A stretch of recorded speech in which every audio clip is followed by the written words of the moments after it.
Estamos de volta para falar que a Comissão de Constituição e Justiça do Senado aprovou nesta terça-feira a proposta de emenda à Constituição, a PEC, de reforma tributária. O placar foi de 20 votos a 6. A aprovação da reforma tributária na CCJ representa mais um avanço na discussão que já dura quase 3 décadas sobre um novo sistema tributário no país. E ao vivo a gente fala por telefone com o doutor em Direito Tributário, o Lucas Pires. Bom dia, Lucas. Bom dia, prazer estar com vocês aqui. Nós estamos com o microfone um pouquinho baixo, o áudio um pouquinho baixo. Novamente, bom dia, seu Lucas. Bom dia, prazer estar aqui com vocês. Ô Lucas, como você enxergou essa proposta que está em tramitação lá no Congresso Nacional e pelo calendário deve ser votada hoje no plenário do Senado Federal? Essa proposta, como vocês colocaram na introdução aí da matéria, ela já vem sendo discutida há muitos anos no país. Desde que a Constituição foi aprovada, já se fala numa ideia de reforma. E a ideia desse projeto é simplesmente a base, né, de simplificação.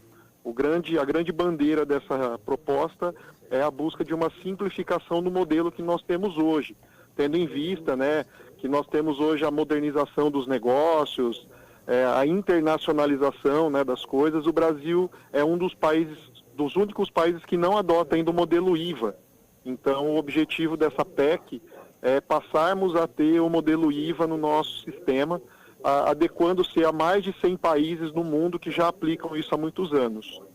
E com o tanto de concessões que foi trabalhado lá no parlamento, essa reforma, no seu entendimento, ela vai trazer um bom resultado, um resultado satisfatório, um ótimo resultado, ou teremos uma ligeira melhora na economia?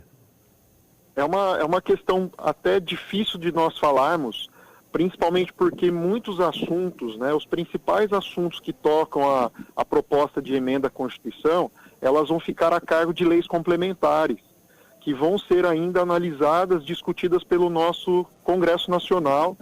Então, por exemplo, a alíquota base que nós vamos ter aí do IBS, da CBS, ainda é algo que nós não temos como confirmar, uma vez que isso vai depender de lei complementar.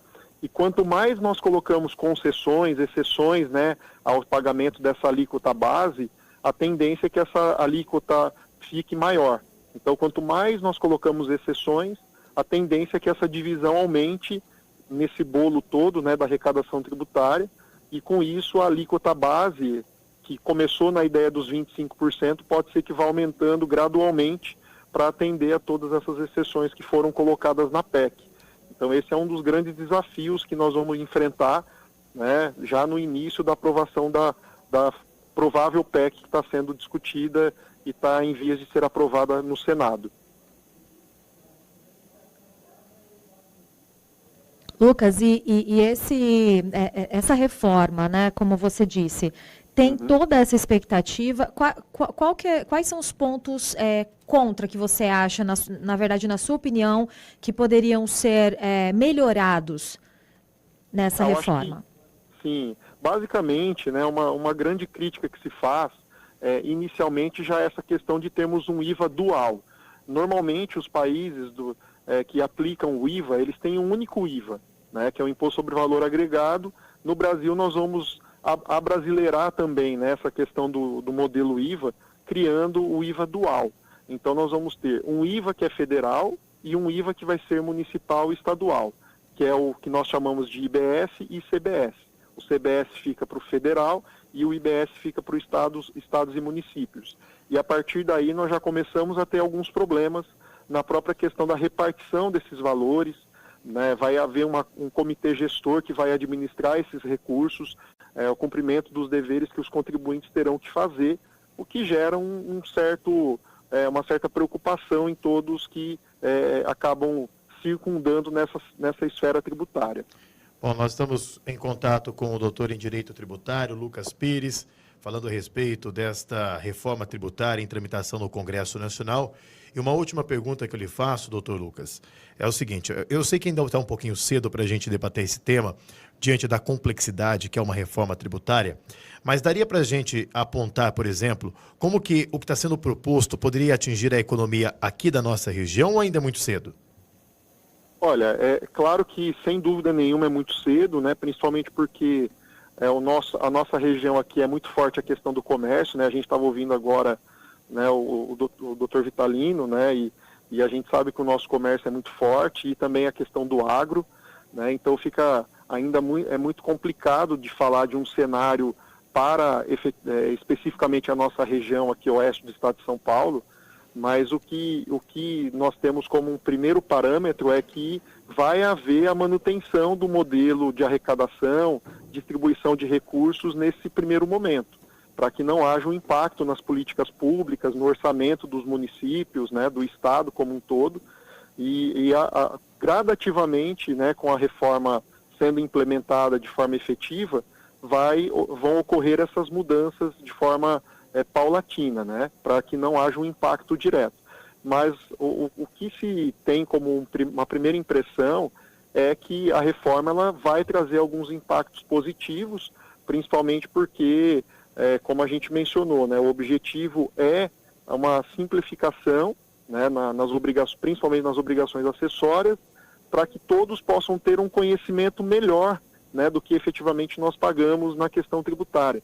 Porque hoje há uma dúvida muito grande, né? As pessoas não sabem efetivamente o que pagam, como pagam, nem mesmo os próprios contribuintes, nem mesmo as pessoas que adquirem produtos, serviços. Então a ideia é que haja uma melhoria na própria questão da cidadania fiscal e uma melhoria também na arrecadação, uma vez que a base do IBS e da CBS vai ser mais ampla do que nós temos atualmente. Então vai pegar algumas coisas que até então não eram tributadas. Além do que outros tributos também vão ser impactados, como o IPVA. Até então, né, nós só tínhamos a cobrança de IPVA para veículos automotores, carro, caminhão, moto, ônibus. Agora também vai poder se tributar navios, barcos, lanchas, também aviões, que até então não eram tributados. Então isso também, de certa maneira, pode gerar uma melhoria na arrecadação. Certo, nós agradecemos a participação do doutor em Direito Tributário, Lucas Pires, falando sobre a reforma tributária, a expectativa para essa votação que acontece no Senado nesta quarta-feira. Muito obrigada, Lucas. Eu que agradeço, fico à disposição. Um grande abraço. CBN 950.